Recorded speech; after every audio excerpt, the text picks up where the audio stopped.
Okay, अब हम देखते हैं सीओपीडी की second disease which is emphysema. पहले थी क्रॉनिक ब्रोंकाइटिस, अब एम्फाइसीमा की है पैथोलॉजिकल डेफिनेशन, और क्रॉनिक ब्रोंकाइटिस की थी क्लिनिकल डेफिनेशन, इसकी है पैथोलॉजिकल डेफिनेशन। तो डेफिनेशन क्या है? It is dilatation of the airway distal to the terminal bronchiole. Okay, dilatation of airway distal to the terminal bronchiole followed by destruction of the walls of air space without fibrosis। ये बहुत important point, without fibrosis. अब dilatation of airway ऐसी दूसरी भी एक disease थी which is ब्रोंकेक्टेसिस। Okay, ब्रोंकेक्टेसिस, लेकिन इस डिफरेंस क्या था? It is dilatation of bronchi and bronchiole. Emphysema में dilatation is distal to the terminal bronchiole, मतलब जो रेस्पिरेटरी यूनिट होता है हमारी एल्वियोलाई एसिनस कहते हैं, उसका डायलेटेशन होता है, जबकि ब्रोंकेक्टाइसिस में ब्रोंकाई और ब्रोंक्यूल का डायलेटेशन होता है। और इसमें it is followed by destruction of the walls of the air spaces या एल्वियोलाई विदाउट फाइब्रोसिस। ये उसकी definition. It is characterised by hyperinflated lungs. Okay, lungs होती है वो हाइपर इन्फ्लेट हो जाती है, और जब हम एक्सरे देखेंगे तो हमें चेस्ट का जो एपी डायमीटर होता है, इंटरपोस्टेड डायमीटर, वो ज़्यादा दिखेगा। ओके, इंक्रीज्ड एपी डायमीटर, तो इसकी वजह से हमें एक बैरल शेप्ड चेस्ट दिखेगी, वो भी हम आगे इमेज में भी देखते हैं। ये हो गया उसका पूरा introduction, definition. It is characterised by hyperinflated lungs. अब इसके टाइप्स, इसके टोटल मेन 4 टाइप्स है। एक है centriacinar, second is panacinar, third is distal acinar, and last is irregular. Centriacinar मतलब central part of the acini, उसको वो affect होता है। ओके, ओनली सेंट्रल या फिर proximal part of the acini is affected. Distal acini are spared, मतलब distal acini are not involve. अभी acini क्या है? Acini is a respiratory unit जिसमें 3 चीज़ें आती है। एक आती है हमारा एल्वियोलाई, जो एल्वियोलर सैक होता है वो, एल्वियोलर डक्ट, और फिर रेस्पिरेटरी ब्रोंक्यूल। तो ये पूरा एक यूनिट होता है जिसे हम कहते हैं एसिनाई। तो सेंट्री एसिनल में ऐसा सेंट्रल या proximal part of the acini is affected, distal acini are spared. It is the most common type of emphysema. Okay, it is most common type. Upper lobes are most commonly involve. It is associated with smoking, heavy smoking, chronic bronchitis and coal workers pneumoconiosis। के इतने important points हो गए। सबसे पहले ये involve क्या करता है वो, फिर इट इज़ मोस्ट कॉमन, कौन सा lobe, upper lobe most commonly involve, associated with heavy smoking, coal worker pneumoconiosis, and last one chronic bronchitis. ये सेंट्री एसिनर या फिर centrilobular. Second one is panacinar. Pan मतलब completely, तो it involves all the air spaces beyond terminal bronchiole. Okay, सारे जो जितने भी air spaces होते हैं distal to the terminal bronchiole, they are uniformly dilated, can involve whole of the acini unit. It is more common in lower lobes. It is associated with alpha 1 antitrypsin deficiency. Okay, याद रखना, alpha 1 antitrypsin deficiency and non smokers. तो जो Sentry acinar था वो होता था in heavy smokers, while pan acinar is common in non smokers. Autosomal recessive condition हो सब। इसमें there is protease mediated obstruction of lung, protease mediated obstruction of lung. ये इन दोनों के बारे में हम अभी पैथोजेनेसिस में देखते हैं।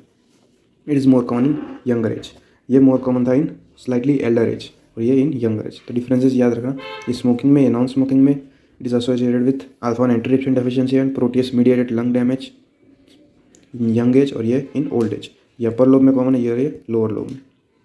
ये 2 हो गए, सेंट्री एसिनर और पैन एसिनर। अब है डिस्टल एसिनर या फिर पैरासेप्टल। ओके, डिस्टल एसिनर नाम में ही हम देख सकते हैं, it involves distal air space at the periphery of lobule. Okay, distal air space at the periphery of lobule. अब ये सपोज हमारी एसिना यूनिट है, ये डिस्टल एयरवेज, तो ये वाला पार्ट इन्वॉल्व होगा, और यहाँ पे ही it is adjacent to pleura. Okay, ये प्लूरा और ये डिस्टल एयर स्पेस। तो ये सपोज यहाँ ये डायलेट हुआ, यहाँ पे ऑब्वियसली एयर होगी। तो अगर सपोज़ ये बहुत ज़्यादा डायलेट हो गया और उसकी वजह से ये रप्चर हो गया, तो एयर सारी कहाँ पे चली जाएगी? In the pleural cavity. तो उसकी वजह से हो सकता है हमें स्पॉन्टेनियस निमोथोरैक्स। तो if dilated space is more than 1 centimetre in size, it is known as bullae. क्योंकि अगर इसकी साइज़ बहुत बड़ी हो जाएगी तो इसे हम कहेंगे बुल्ले। और अगर ये बुल्ले रप्चर हो गया तो सारी एयर चली जाएगी in the pleural cavity, which will lead to spontaneous pneumothorax. It is because distal airway is closer to the pleural cavity. तो ये कॉम्प्लिकेशन हो गई। अगर डिस्टल एयर स्पेस की साइज बहुत बड़ी हो गई, more than 1 centimetre size, it is known as bullae. If bullae ruptures, air goes into the pleural cavity which causes spontaneous pneumothorax. फिर it is associated with fibrosis, scaring and atelectasis. Okay, fibrosis and scarring याद रख लेना। fibrosis and scarring are more common. पहला वाला था centriacinar associated with smoking, chronic bronchitis and coal workers pneumoconiosis. Second one panacinar था, it is associated with non smokers, alpha antitrypsin deficiency and protease mediated destruction of lung in younger age. और ये distal acinar is associated with fibrosis and scarring and atelectasis. ये तीन हो गए. अब चौथा है irregular. It can involve any part. हो गए unequally dilated होंगे सारे parts of the acini air space. It is also more common, लेकिन most common था centri acinar. It is found in old healed inflammatory process around scar tissue. Okay, जो TB scars कहते हैं, कोई भी पहले कोई भी इन्फ्लामेटरी कंडीशन हुई हो और फिर वो हील हो गई हो, तो उन केसेस में होता है irregular emphysema. Okay, it is found in old healed inflammatory disease या healed inflammatory processes around scar tissues like TB scars.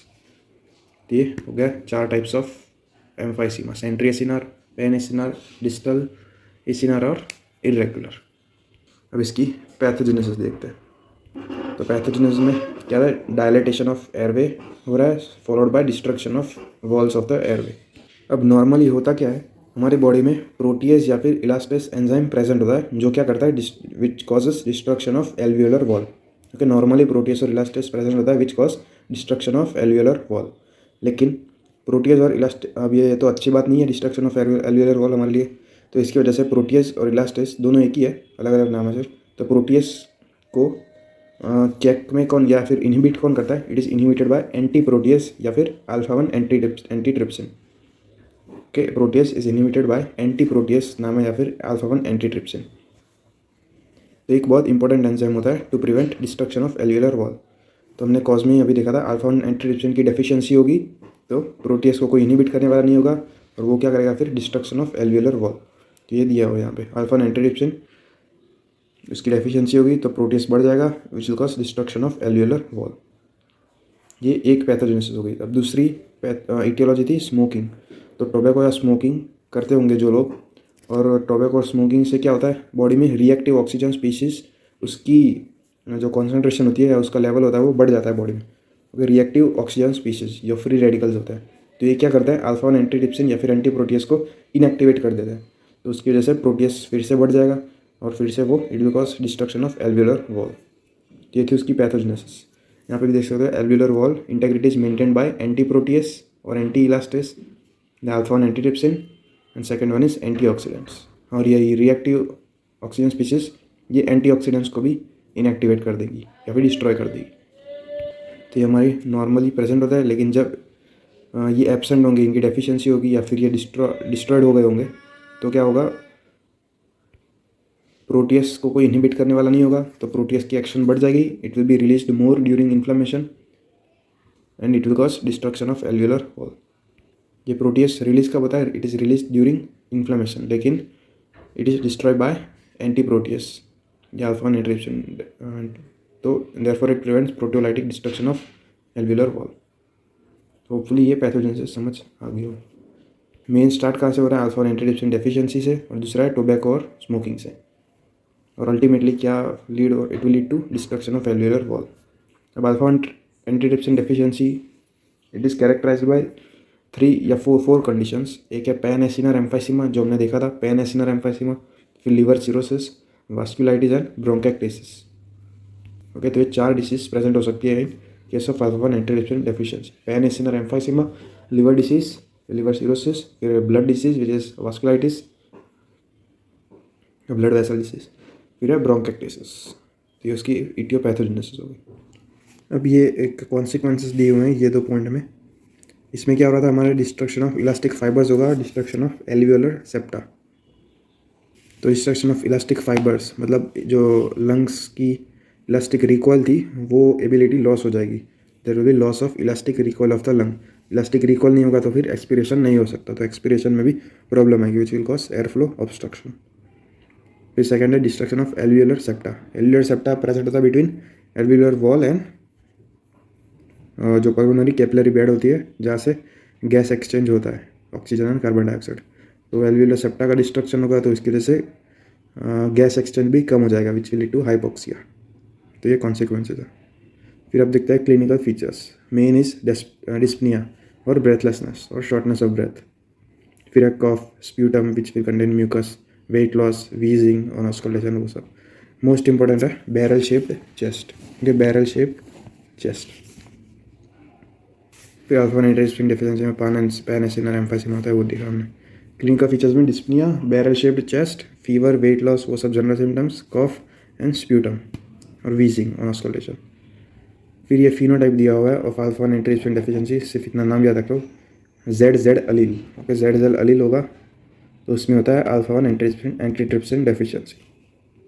फिर साइंस में कुछ जनरल फाइंडिंग्स होगी, like fever, weight loss, cyanosis, peripheral cyanosis हो सकता है, शॉर्टनेस ऑफ ब्रेथ, इन सब की फाइंडिंग्स होगी। डिफ़िकल्टी इन रेस्पिरेशन, वो सब।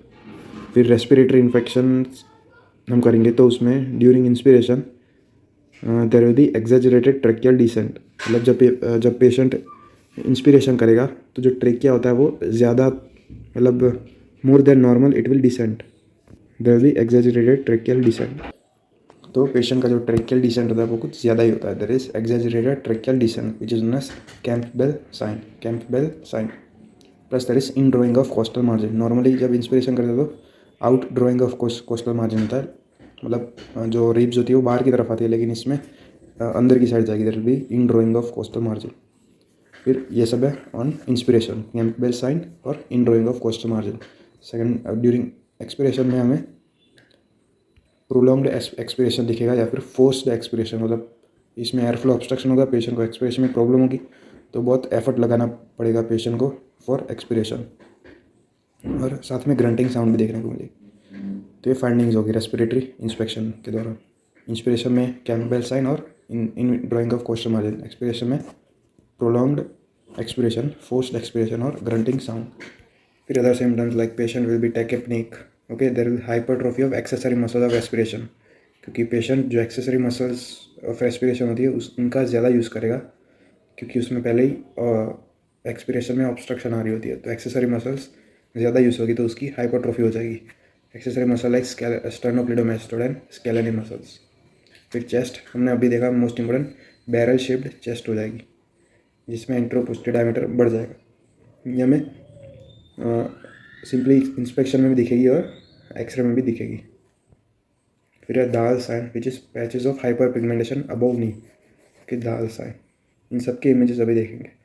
फिर एक है हूवर्स साइन, जिसमें ये सब कोस्टल एंगल होता है, ये नॉर्मली इंस्पिरेशन में बढ़ेगा, क्योंकि इंस्पिरेशन में रिब के चमड़ा बाहर की तरफ आएगा, मतलब एक्सपेंड होगा, तो ये सब कोस्टल एंगल भी बढ़ना चाहिए, लेकिन इसमें क्या हो रहा था, इन ड्रॉइंग ऑफ कोस्टल मार्जिन, तो उसकी वजह से सब कोस्टल एंगल कम होगा, इसे कहते हैं हूवर्स साइन। फिर एक हैरिसन सर्कस देखने को मिलेगा, वो बाद में देखते हैं। फिर इन्वेस्टिगेशन परकशन ऑस्कल्टेशन में उतना इंपॉर्टेंट नहीं है। फिर इन्वेस्टिगेशन में chest X ray, barrel shape chest, increase AP diameter. फिर CT स्कैन में भी उतनी इंपॉर्टेंट नहीं है, इसमें हमें डायलेटेड एयरवेज देखने को मिलेंगे, डिस्टल एयरवेज या डिस्टल ब्रोंकियल्स, वो सब। फिर पल्मोनरी फंक्शन टेस्ट में ऑब्स्ट्रक्टिव लंग डिसीज है, इसकी वजह से लो FEV1/FVC रेशियो, FEV1 और FVC वो भी लो होगा। इसमें पेशेंट का रेसिडुअल वॉल्यूम बढ़ जाएगा, ओके, पेशेंट का एक्सपिरेशन नहीं हो पा रहा है तो उसकी वजह से रेसिडुअल वॉल्यूम बढ़ जाएगा और टोटल लंग कैपेसिटी भी बढ़ जाएगी उसकी वजह से। ABG पे PaO2 लेस, फिर PaCO2 ज़्यादा भी हो सकता है या फिर नॉर्मल भी हो सकता है। तो ये इन्वेस्टिगेशन जो है मेन इज चेस्ट एक्सरे और पल्मोनरी फंक्शन टेस्ट। कॉम्प्लिकेशन में हमने देखे, एक था पल्मोनरी बुल्ले या फिर स्पॉन्टेनियस निमोथोरेक्स, जिसमें बुल्ले अगर रप्चर होगा तो एयर जाएगी in the pleural cavity which was spontaneous pneumothorax. ये बुल्ले सिंगल भी हो सकता है या फिर मल्टीपल भी हो सकता है, स्मॉल हो सकता है या फिर लार्ज हो सकता है। बुल्ले की डेफिनेशन क्या है, it is inflated thin walled space produce due to rupture of alveolar wall, क्योंकि ये भी thin walled space, inflated thin walled space है, produce due to rupture of alveolar walls. इसकी कॉम्प्लिकेशन है rupture, it was spontaneous pneumothorax, ये main complication, ये first. फिर दूसरी respiratory failure, pulmonary hypertension, right heart failure, cor pulmonary, severe weight loss, ये सब ये उसकी कॉम्प्लिकेशंस। अब ट्रीटमेंट में एक जनरल मेजर्स, जिसमें एक्सरसाइज और प्रॉपर न्यूट्रिशन, रेस्पिरेटरी हाइजीन वो सब मेंटेन, फिर reduce smoking and exposure to smoke वो सब। फिर मेडिकल मैनेजमेंट, उसमें ड्रग थेरेपी में हम दे सकते हैं bronchodilators, corticosteroids and PDE4 inhibitors. Okay, bronchodilators which is beta 2 agonist and anti muscarinic. Okay, दो पार्ट में डिवाइड, दो टाइप के हैं, एक बीटा 2 एगोनिस्ट और एंटी मस्करिनिक।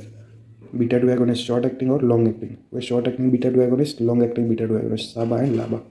वैसे ही anti muscarinic short acting and long acting. Short acting muscarinic antagonist, beta 2 agonist है और ये एंटागोनिस्ट।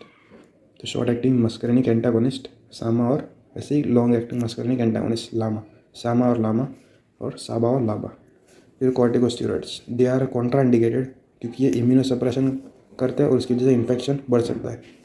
लेकिन एक स्टेज है ऑफ एम्फाइसिस में, स्टेज 4 या फिर स्टेज D, उसमें ही देंगे सिर्फ कॉर्टिकोस्टेरॉइड, बाकी इट इज़ कॉन्ट्रा इंडिकेटेड। फिर एक PDE4 इनहिबिटर्स, ये भी हम स्टेज 4 में ही देंगे। It is also as anti inflammatory properties. इसका एग्जाम्पल है रोफ्लूमिलास्ट PDE4 इनहिबिटर। तो ये 3 ड्रग्स हो गए। फिर अगर रेस्पिरेटरी इन्फेक्शन है तो उसको ट्रीट करने के लिए एंटीबायोटिक्स और एंटी इन्फ्लामेटरी, उसमें मोस्ट कॉमनली देता है एजिथ्रोमाइसिन, टेट्रासाइक्लिन, एम्पिसिलिन, क्वाट्रिमोक्सासोल, कोई भी एंटीबायोटिक देंगे। फिर प्रिवेंशन ऑफ इन्फेक्शन के लिए हम वैक्सीन देंगे, लाइक निमोकोकल वैक्सीन और इन्फ्लुएंजा वैक्सीन।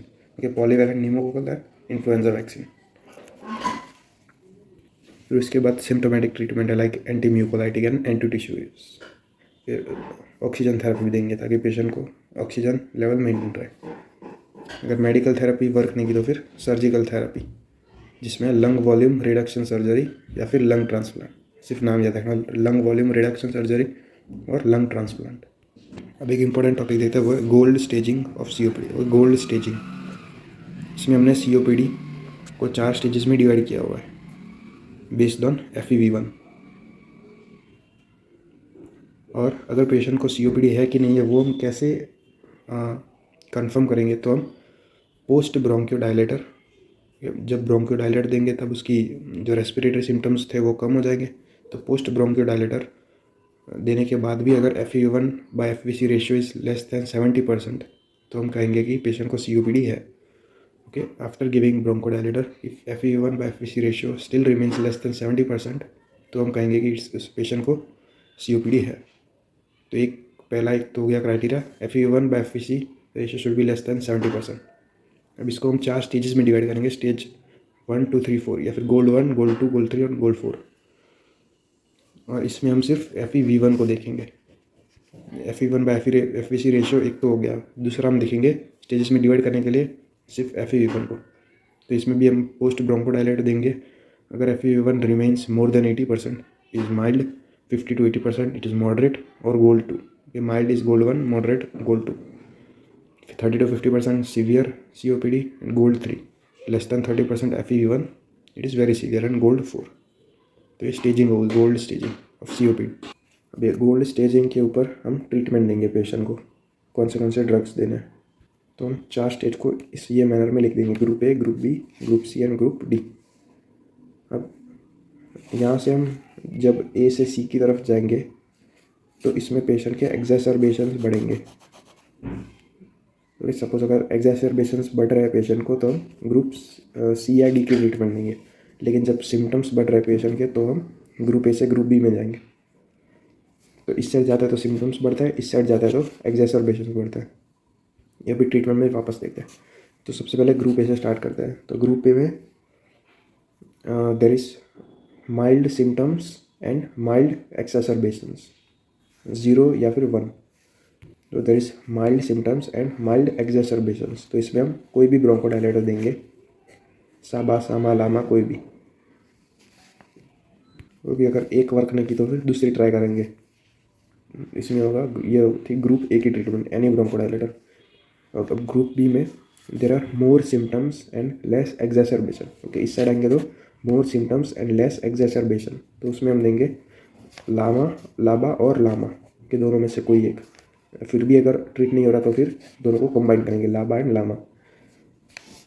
ये ग्रुप B। अब ग्रुप C में there are less symptoms and more exacerbations. Okay, less symptoms and more exacerbations, तो इसमें हम इनिशियली देंगे लामा। ओके, लामा। अगर फिर भी ठीक नहीं हुआ तो फिर कंबाइन कर देंगे लामा एंड लामा। लेकिन अगर eosinophil counts remain more than 100 पर माइक्रोलीटर, ओके, ईओसिनोफिलिया है पेशेंट को, तो हम लाबा के साथ इनहेल्ड कॉर्टिकोस्टेरॉइड्स देंगे पेशेंट को, आईसीएस मतलब इनहेल्ड कॉर्टिकोस्टेरॉइड। तो ये थी ग्रुप सी की स्टेज ट्रीटमेंट। सबसे पहले लामा, ट्रीट नहीं हुआ तो अभी कंबाइन करेंगे, लेकिन अगर ईओसिनोफिल काउंट ज़्यादा है तो फिर लाबा एंड आईसीएस। ये ग्रुप सी। ग्रुप डी में there are more symptoms and more exacerbation, तो इसमें हम लामा लाबा को कंबाइन करेंगे, तो लामा लाबा को कंबाइन करेंगे, फिर भी ट्रीट नहीं हुआ तो फिर लामा लाबा और आईसीएस को भी कंबाइन कर देंगे। फिर अगर देखेंगे FEV1 इज़ लेस दैन 50% होगा तो फिर देंगे हम रोफ्लोमिलास्ट, अगर मोर देन 50% होगा FEV1 पोस्ट ब्रोंकोडायलेट, फिर देंगे मैक्रोलिड्स। होपफुली ट्रीटमेंट समझ में आ गई होगी। एक बार फिर से रिपीट करता हूँ पूरी। इस साइड जाएंगे तो सिम्टम्स बढ़ेंगे, इस साइड जाएंगे तो एक्साचर्बेशंस बढ़ेंगे। सबसे पहले ग्रुप ए, ग्रुप में माइल्ड सिम्टम्स और माइल्ड एक्साचर्बेशन, इसमें हम कोई भी bronchodilator, any bronchodilator. Group B में मोर सिम्टम्स लेस एक्साचर्बेशंस, इसमें हम लामा और लाबा, अगर नहीं हुआ तो फिर कंबाइन कर देंगे लाबा लामा को। ग्रुप सी में लेस सिम्टम्स मोर एक्साचर्बेशंस, सबसे पहले देंगे लामा, नहीं हुआ तो फिर लामा लाबा, अगर ईओसिनोफिल काउंट मोर ज़्यादा हुए, मोर देन 100, फिर देंगे लाबा प्लस आईसीएस। ग्रुप डी में मोर सिम्टम्स मोर एक्साचर्बेशंस, इसमें लामा लाबा कंबाइन देंगे, अगर ईओसिनोफिल है ज़्यादा तो फिर लाबा एंड आईसीएस देंगे। फिर भी अगर ठीक नहीं हुआ तो फिर लामा लाबा एंड आईसीएस कंबाइन। उसके बाद फिर भी अगर ठीक नहीं हुआ फिर FEV1 देखेंगे पोस्ट ब्रोंकोडायलेटर, और उसमें अगर FEV1 लेस दैन 50% तो फिर रोफ्लोमिलास देंगे, इफ़ FEV1 मोर देन 50% तो मैक्रोलेट देंगे। तो इन शॉर्ट समराइज़ करना हो तो सबसे पहले हम लामा को प्रीफर करेंगे, देन लाबा, फिर लामा, फिर लामा लाबा, फिर लामा एंड आईसीएस, सॉरी यहाँ पे लाबा आएगा, बी लाबा एंड आईसीएस, फिर लामा लाबा एंड आईसीएस, इस ऑर्डर में जाना है हमको। होपफुली ये ट्रीटमेंट समझ में आ गई होगी। अब कुछ important points, inhale corticosteroid are not the first line treatment, okay, ये हमने देखा था, इट इज़ कॉन्ट्राइंडिकेटेड जब ईओसिनोफिल काउंट बढ़ेगा या फिर ग्रुप 4 में, मतलब ग्रुप डी में ही हम देंगे corticosteroid. Patient divided into 4 groups, ये हमने देखा, number of exacerbations and severity of symptoms, symptoms में मेन इज डिस्पनिया, इनको 4 ग्रुप में डिवाइड किया based on exacerbations and symptoms, severity of symptoms. LAMA का एग्जाम्पल है tiotropium, okay, LAMA is tiotropium, and LABA का एग्जाम्पल है साल्मेट्रॉल और फोमेट्रॉल। फिर PDE4 इनहिबिटर का एग्जाम्पल देखा था हमने roflumilast, it is a phosphodiesterase an inhibitor, phosphodiesterase inhibitor. LAMA का टियोट्रोपियम, लाबा इज साल्मेट्रॉल, PDE4 इज रोफोलिमास्ट। ये था पूरा एम्फाइसीमा के बारे में। ओके, ये image of types of emphysema, एक है सेंट्रल लोब्यूलर जो सेंट्रल पार्ट को इन्वॉल्व करता है या प्रॉक्सिमल पार्ट को, फिर है पैन लोब्यूलर या पैन एसिनर जो पूरे एयर स्पेस को इन्वॉल्व करता है, whole of the acini unit, फिर है पैरासेप्टल और डिस्टल जो डिस्टल पार्ट को इन्वॉल्व करता है, इसमें बुल्ले फॉर्मेशन या फिर बुल्ले रप्चर के चांसेस ज़्यादा होता है। फिर है इरेगुलर, ये हैरिसन सल्कस, ये जब देख सकते हो डायफ्राम में एक सल्कस दिख रहा है, विच इज ये हैरिसन सल्कस। फिर ये दाल्स साइन, क्या था, hyper pigmentation above the knee, तो यहाँ पे देख सकते हो ये hyper pigmentation above the D. फिर ये बैरल शेप्ड चेस्ट, इसमें हम एंट्रोपोस्टियर डायमीटर ज़्यादा दिखेगा कंपेयर टू नॉर्मल, ये नॉर्मल है और ये बैरल शेप्ड चेस्ट है।